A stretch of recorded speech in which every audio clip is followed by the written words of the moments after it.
Welcome. Thank you. You're welcome. Congratulations. Thank you. I feel like, when there's a birthday, and Yes. I always feel like you should also thank your mother. Yes. So you're like my fitness mother. Yes, I am. So I'm your thank you. fitness godmother. Thank you. You're welcome. You did just over 90 days, so it's a big accomplishment. It's a transformation of mind, body, and spirit. I feel like your family, for yourself. I'll never forget. You never forget when Melissa Grelo slides into your DM. You're just like, I was like, It doesn't happen often. oh my God. To get the attention, we were not set up. No. PR didn't say, hey, you guys should work together. To garnish the attention of somebody like you was a big moment for me. I think you saw the Pantry Project was happening, and you said, this would be great for me and my family. That's how it started. The Pantry Project caught my attention for numerous reasons because I knew, of course, who you were. We had gone on a trip together. I knew what your whole program was. So many friends, including Amanda, who introduced me to you in the first place, but a lot of people that I knew were on your program and were raving about it. So I knew obviously about you and your success. The Pantry Project, the timing was so right because I think for a lot of parents, at least those like me who were working from home from the beginning of the pandemic, and now there's this really concentrated family time. You've never had it quite that way. And you're cooking. You're in the kitchen more than you've ever been, maybe your whole life. And all of a sudden there was a real spotlight on how I was eating. What are you serving? But also how my daughter was eating and the result of how she was eating, and really getting such a front row look at your own life. And it became really clear to me I needed to make some changes because while I feel like generally in life I've always eaten well, healthily, all the things, having a time, maybe 6-year-old daughter, she's now 7, this is the prime time where it's like sugar, carbs, bread. You see them transition into this. Yes. They're almost becoming demanding and making their own decisions. And then you're like, oh no. You're like, we're going down the wrong path. We're making decisions. Yeah. And they're demanding. And we They're have daughters the same age, so I see it. And it's really, there is a shift when they really get into the driver's seat of their own nutrition. But that's when I did put the brakes on. Yes. Because for me, I was very cognizant that these are eating habits. We've got long days, endless days together during this pandemic. And I'm also not a short order cook. To be making one meal for me and then one meal for her and a meal for dad. That very quickly became the impetus for me to reach out because I thought Suzanne is not just coming at, let's say, mom or dad in terms of how to eat and how to move. It's something that's going to benefit the whole family. Sure, that would be the easy part. If I didn't have to worry about the family, that would be fantastic. I could worry about just the mom. It's easy. A change in my life is one thing, but a change that's going to impact the entire family is a completely different thing. A holistic approach to my health and wellness journey was not something I truly thought of in such a serious way until the pandemic hit. Everyone starts their journey, health and wellness journeys, from different places. And I was very fortunate to not come into this totally unaware. I knew how to more or less feed myself. But to bring in a structured program, I hadn't done that since I was with trainers in my early 20s. So the idea of following someone else's plan, it's also a personality thing. I'm a personality that I appreciate structure. I appreciate a plan. I appreciate the instructions of, here are the directions, 1, 2, 3, 4, 5. And I'll be like, great, now I need to just get busy. 1, 2, 3, 4, 5. That's me. And I respond well to structure. So when I finally got the plan and Ryan and I are going through it and we're seeing it, it's like it speaks my language. It made me happy. It made my cells jump in my body because I just need to plan this out for me. We created spreadsheets for ourselves. You sure did. For our meal plans. You sure did. I got excited. Shopping list was all set. And that's a personality thing. I'm type A, I'm a firstborn, I'm a good planner, and I love a good plan. And so once we were able to sort of take our knowledge, bring it in with everything that you were saying in your plan, after that, it was just execution. We really were just, as my father would say, tightening the screws. Yeah. You know, this is always a tough part of the conversation because there will be a school of thought that really think for some people that access to fitness and wellness is in and of itself a privilege. Yeah. And I'm very aware of that. Yes. Having said that, I did not come from means. I come from an immigrant working family. Mm-hmm. And the lessons that were planted in me as a very young girl were very similarly and are still very similarly the lessons that I practice today. The idea that you have to eat organic, that you need to have an expensive gym membership, that you have to shop at this store, that store, is not actually how I grew up. No. And yet that sowed the seeds for me now growing into my 20s when I start to have my own first job. You're in school. I was not a millionaire. I wasn't close to a millionaire, but certainly always having fitness and wellness as a priority. It has always been a priority. I was broke, university student. Fitness was my first spend. Yeah. Always and every time. Yeah. It was before, and nothing else took precedence before that. And that's a lifestyle. When me and my husband first got married, my gifts were always, can you just buy me the membership to the gym? You know, that was, and it was always making it a priority. Yeah. Fitness and having the health and wellness lifestyle, it's a privilege. It is a privilege, but it, on the other hand, can be done. It can be done, but I also would say that while there are elements of it that perhaps either are time prohibitive or cost prohibitive, like I think of the single mom who's got 2 kids. Her approach to health and wellness is going to be very different than mine because of a lot of reasons, right? But she also then becomes the most important person, not only in her children's lives, but she becomes and should become the priority in her own life. And that is a principle that whether you're coming from means or not, that I think that's the one thing, at least I think I share so much with my fellow moms, is I want to be around all walks of life. Every kind of woman, single, married, single mom, several kids, no kids. I've seen all.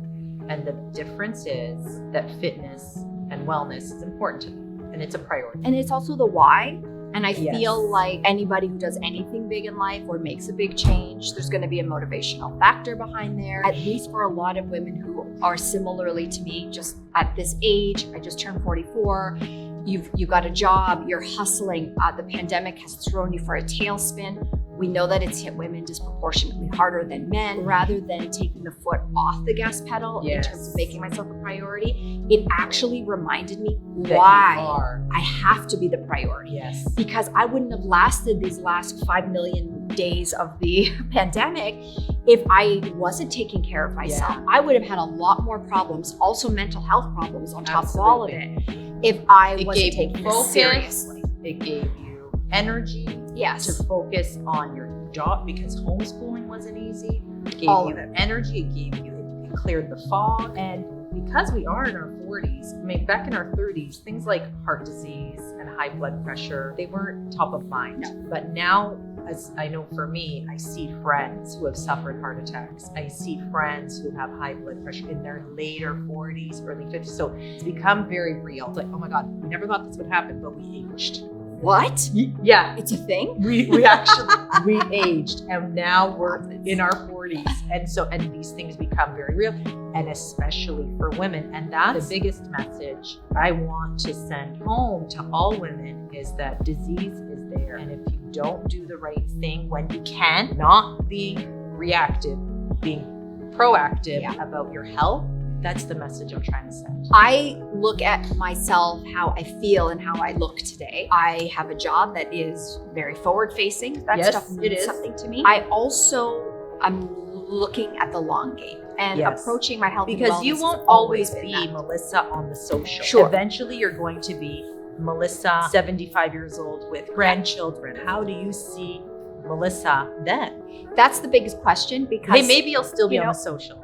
Who knows? It'll be called the gospel. I don't know. It'll be something else. It'll be something. I mean, I'm very lucky to have, again, very healthy parents. My mom's turning 82. My dad is turning 80.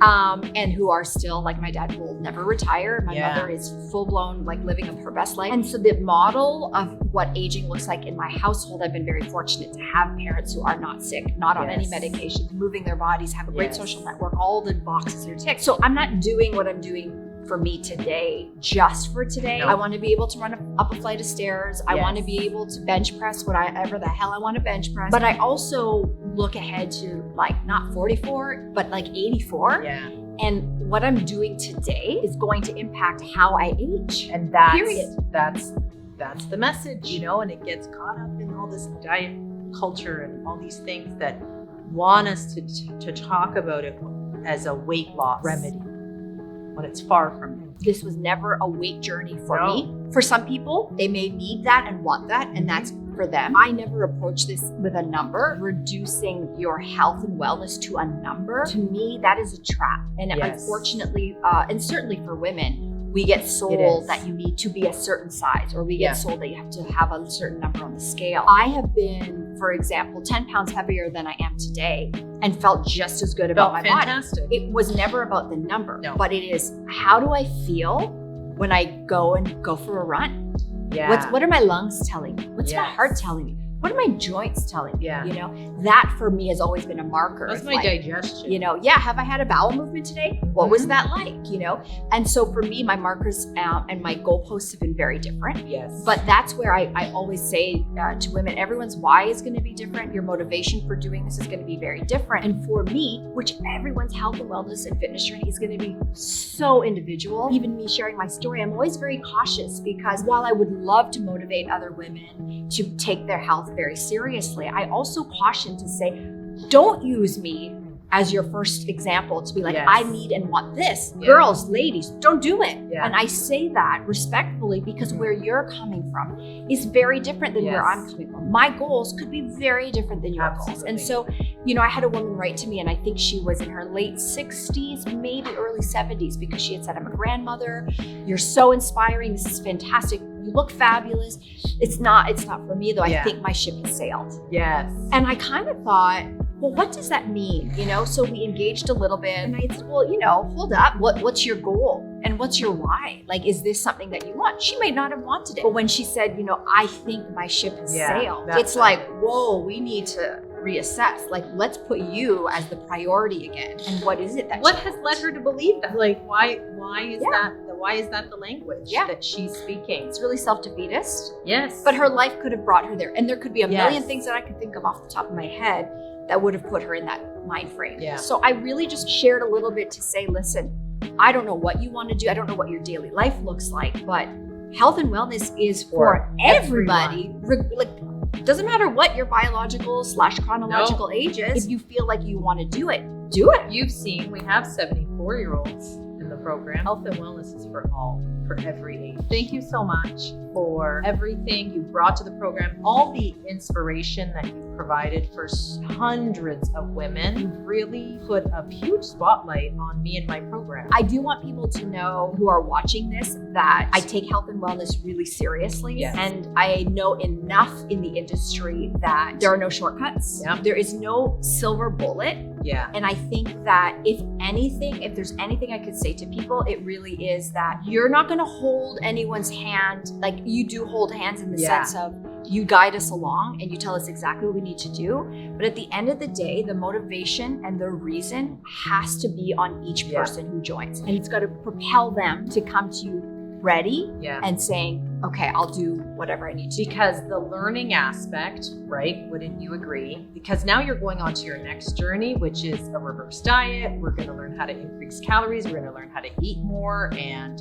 maintain. And I think the learning aspect, unless you're ready for it, it's a big take on. And you have to have that willingness to hunker down and really learn, because I can't learn it for you. No matter how many people you have around you that support you and can do things for you, you still have to learn the information for yourself. My husband's saying, you can't teach hustle. I'm not saying that everyone is born with it. If you are at that stage in your life and you think, I've got the hustle, I'm really motivated. What does hustle mean? It means being motivated and having all of those things. If you got to put it up on a Post-it note on every surface that you've got, which is what is your why and what is it that is fueling you, propelling you forward in life? And you just stay focused on that and it will pay back dividends. And cancel noise. Yeah. Just do what's good for you. Focus on you. You got it. So thank you. I mean, you thanked me, but really, thank you. Thank you. So thank you. Okay.